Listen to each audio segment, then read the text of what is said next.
मौजूद है। नरकटिया से विधायक विशाल कुमार है, इनसे बात करेंगे कि अभी जो ट्रेंडिंग मुद्दा चल रहा है बिहार में, और क्षेत्र पे भी बात करेंगे, क्षेत्र में क्या क्या समस्या है, जनता का तमाम सी सवाल है। आइए इनसे जुड़ते हैं और इनसे बात करते हैं। विशाल जी, सबसे पहले आपका बहुत बहुत स्वागत। बहुत बहुत धन्यवाद आपका और आपके दर्शकों का। पहली बार विधायक बने हैं, क्षेत्र में क्या क्या समस्या है, 6 मंथ में क्या क्या समस्या आपने सोल्व किया है? देखिए, अभी चूंकि हमारे यहाँ चुनाव के समय भी घूमी थी, हम गई थी, जहाँ तक मुझे ध्यान आ रहा है, तो सड़कों की हालत बहुत बुरी है। और हम जब चुनाव जीतने के बाद मैंने पूरे विधानसभा में, हमारे 3 ब्लॉक हैं, बंजरिया, छौड़ादानो और बनकटवा, तीनों ब्लॉक में मैंने खुद से अपने कार्यकर्ताओं के माध्यम से, अपने लोगों के माध्यम से सभी सड़कों की सूची बनवाई है और संबंधित विभाग को मेरे यहाँ से लिख के जा चुका है। कई ऐसी सड़कें हैं जो अभी अंडर मेंटेनेंस हैं, उनके लिए भी हमने लिख करके विभाग को दे दिया।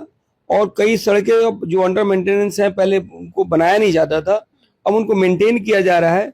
और जो भी संवेदक मेंटेन नहीं कर रहे हैं उनके ऊपर कार्रवाई करने की बात चल रही है। कार्रवाई उनके ऊपर होगी, उनको ब्लैकलिस्ट करवाऊंगा मैं। लोग कहते हैं कि विधायक बनने के बाद भोकाल टाइट हो जाता है। आप क्षेत्र में घूमते हैं तो क्या लग रहा है, आपका भी भोकाल टाइट जैसा दिखता है? देखिए, हम लोग कार्यकर्ता है ना, हम लोग जनता दल यू के पिछले 16 वर्षों से हमने कार्यकर्ता के रूप में काम किया है। और विधायक, चूंकि पार्टी ने टिकट दिया तो हम विधायक बन गए, तो पार्टी ने जो जिम्मेवारी दी है और जनता ने जो विश्वास जताया है उसके लिए काम करना है। बाकी चीजों में मेरा कोई ऐसा विश्वास नहीं है। विधायक के रूप में ये एक जिम्मेवारी है, और जो इस जिम्मेवारी को ईमानदारी पूर्वक नहीं निभाएगा, फिर जनता अगली बार उनको सबक सिखाएगी। 6 मंथ हो गया आपके विधायक बने, तो जनता की 6 मंथ के बाद क्या क्या समस्या है, जनता ने क्या क्या क्या बताया है आपको? देखिए, एक तो मैंने आपको बताया पूर्व में कि सड़क की समस्या है। हॉस्पिटल्स में भी जो हमारे यहाँ प्रॉब्लम था वो धीरे धीरे दूर हो रहा है। और एक हमारे यहाँ बनकटवा में अभी बन रहा है बड़ा हॉस्पिटल, 8.25 करोड़ की लागत से हॉस्पिटल बन रहा है, जल्दी वो चालू हो जाएगा।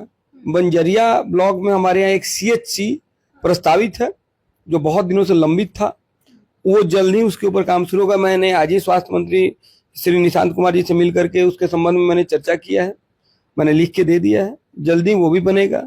और छौड़ादानो में एक वाइब्रेंट विलेज एक प्रोग्राम है केंद्र सरकार की, उसके तहत भी एक स्वास्थ्य केंद्र बन रहा है लगभग 2.25 करोड़ की लागत से, और एक रेफरल हॉस्पिटल। और हम छौड़ादानो में, मैंने इस बार के विधानसभा में फरवरी के सत्र में मैंने सवाल उठाया था, वो भी जल्दी कि हमारे छौड़ादानो में एक रेफरल हॉस्पिटल बनना चाहिए, क्योंकि छौड़ादानो में ही एक बड़ा हॉस्पिटल अभी नहीं है। बनकटवा में बन रहा है, बंजरिया में ऑलरेडी वो है, प्रस्तावित है, वो बनवाना है।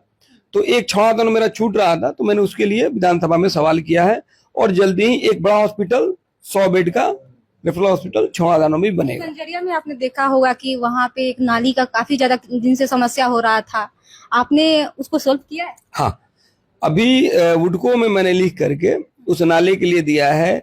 पिछले बार जब नगर निगम की बैठक हुई थी, उस बैठक में भी मैंने उस मुद्दे को उठाया और वो प्रोसीडिंग में आ गया है। वो सिंघिया गुमटी से लेकर के और जानपुर तक लगभग 2-2.25 करोड़ का वो नाला वो बनेगा। अच्छा, कभी ऐसा होता है कि हम ज्यादा पद होते हैं, मंत्री पद होता, तो हम भी जनता के लिए और भी ज्यादा काम करते, विधायक से ज्यादा, क्योंकि पद मंत्री के पास रहता है।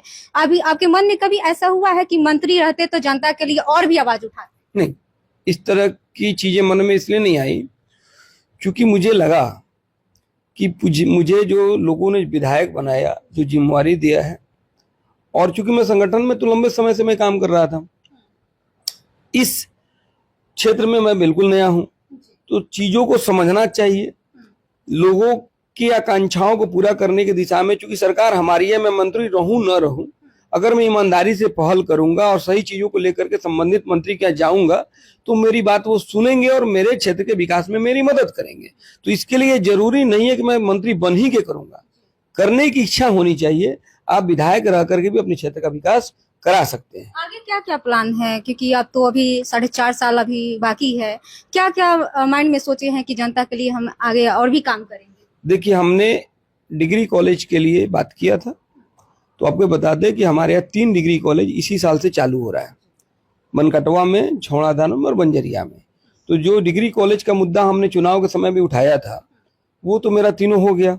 सड़कों की जो बात है उसके ऊपर हम काम कर रहे हैं, कई जगह पुल का निर्माण करवाना है उसके लिए भी हम काम कर रहे हैं।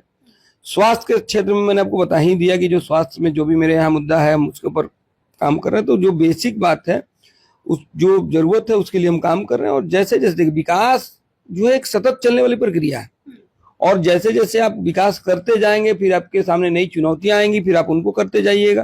तो ये तो सतत चलने वाली प्रक्रिया है, तो चलता रहेगा। बहुत बहुत शुक्रिया बातचीत के लिए। तो जैसा कि अभी देख रहे थे, अभी हमारे साथ विशाल कुमार थे, नरकटिया के विधायक, और इन्होंने क्या कुछ कहा, बेबाकी से अपनी बात को रखी, और इनके बातों से आप लोग कितना सहमत है आप अपनी प्रतिक्रिया में कमेंट बॉक्स में दीजिएगा। तब तक के लिए धन्यवाद।